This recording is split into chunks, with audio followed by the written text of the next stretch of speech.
Epilepsia. La epilepsia es un trastorno del cerebro que genera una predisposición crónica a sufrir convulsiones o crisis epilépticas. Alrededor de 50 millones de personas padecen esta enfermedad. Sin embargo, un tratamiento adecuado permite llevar una vida normal, activa y saludable. ¿Qué es una crisis epiléptica? El cerebro es una estructura muy compleja, compuesta por millones de neuronas. Las neuronas son responsables de muchas funciones, como la conciencia, la generación y el reconocimiento de palabras y los movimientos corporales. En algunas ocasiones, el sistema eléctrico del cerebro deja de funcionar bien por un breve periodo de tiempo y las neuronas descargan actividad eléctrica en forma anormal. Esta alteración se denomina crisis. Tipos de crisis epilépticas. En la mayoría de los casos, las crisis aparecen de forma súbita e inesperada. Son breves y duran hasta 2 minutos. Existen 2 tipos de crisis epilépticas.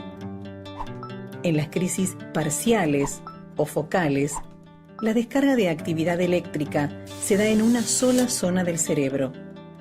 La persona puede repetir ciertos movimientos varias veces o puede producirse una alteración de la vista, oído, memoria o sensación. Las crisis generalizadas surgen en algún punto del cerebro e involucran rápidamente a otras regiones. Tienen diversos síntomas.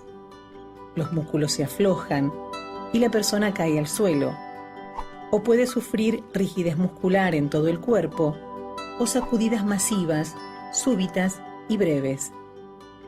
También existe una crisis llamada pequeño mal, más frecuente en niños, donde el afectado permanece con la mirada perdida o ausente durante unos segundos, desconectado de su entorno. Pero las crisis generalizadas más llamativas son las convulsiones, también conocidas como el gran mal. En estos casos, la persona pierde la conciencia, se pone rígida y empieza a sacudirse. ¿Qué se debe hacer ante una crisis? En caso de que una persona sufra convulsiones, se recomienda lo siguiente: mantenga la calma. Si la crisis es inminente, ayude a la persona a no caer al suelo. Desaloje el área de objetos duros o peligrosos para evitar que la persona se golpee. Aflójele la ropa que lleve alrededor de la cabeza y el cuello y quítele los anteojos. Póngalo de costado para facilitar la respiración. Coloque algo plano y suave bajo su cabeza. No trate de contener sus movimientos. No intente abrirle la boca ni ponga nada dentro de ella, ya que podría ahogarse o hacerse daño.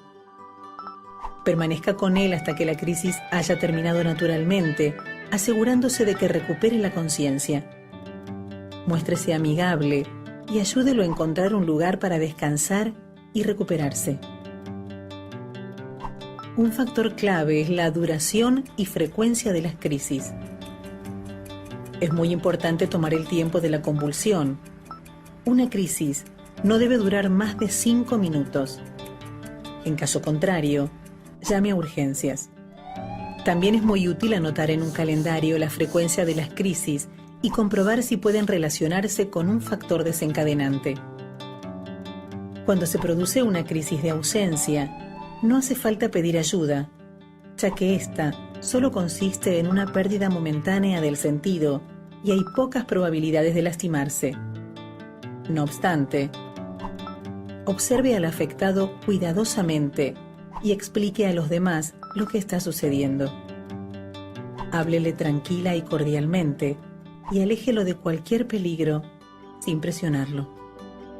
Permanezca con él hasta que recupere totalmente la conciencia y ofrézcale ayuda para volver a casa. ¿Cuáles son las causas de la epilepsia? La epilepsia se divide en 2 grandes categorías según sus causas. Idiopática. Los medios actuales de diagnóstico no permiten establecer la causa de su aparición. Sin embargo, la respuesta a un tratamiento con medicamentos antiepilépticos suele ser buena. Sintomática. Aparece como resultado de alguna anormalidad estructural en el cerebro. En algunos casos, esta anormalidad puede estar asociada a alguna patología como la falta de oxígeno en el parto, traumatismo cerebral, tumor, enfermedad cerebrovascular, infección o enfermedades inmunológicas del cerebro. ¿Cómo se diagnostica? En la mayoría de los casos, alcanza con los datos aportados por el paciente o su familia. En la entrevista, se obtendrá información sobre los antecedentes familiares del paciente. Luego, se indaga sobre las crisis epilépticas. En la segunda parte del diagnóstico, se realizan diferentes estudios, como el electroencefalograma y la resonancia magnética, para descartar cualquier lesión intracerebral. En casos puntuales, se efectúan otros estudios, como el videoelectroencefalograma, el SPECT cerebral, el PET y la evaluación cognitiva y psiquiátrica. Tratamiento de la epilepsia. La epilepsia es una de las enfermedades del cerebro con tratamiento más efectivo. Este suele iniciarse con medicamentos antiepilépticos que logran detener las crisis o reducirlas en un 60 a 70% de los casos. El profesional elegirá el medicamento apropiado en función del tipo de crisis y las características del paciente. ¿La epilepsia se puede curar? Aún no queda claro por qué algunas epilepsias se curan y otras no responden a ningún medicamento. Existen evidencias de que la evolución de la enfermedad depende del tipo de epilepsia o de la existencia de una enfermedad asociada. En general, el tratamiento dura como mínimo 2 años. Sin embargo, hay síndromes epilépticos en los cuales conviene mantener la medicación durante un tiempo más, y algunas formas de epilepsia requieren medicación en forma crónica.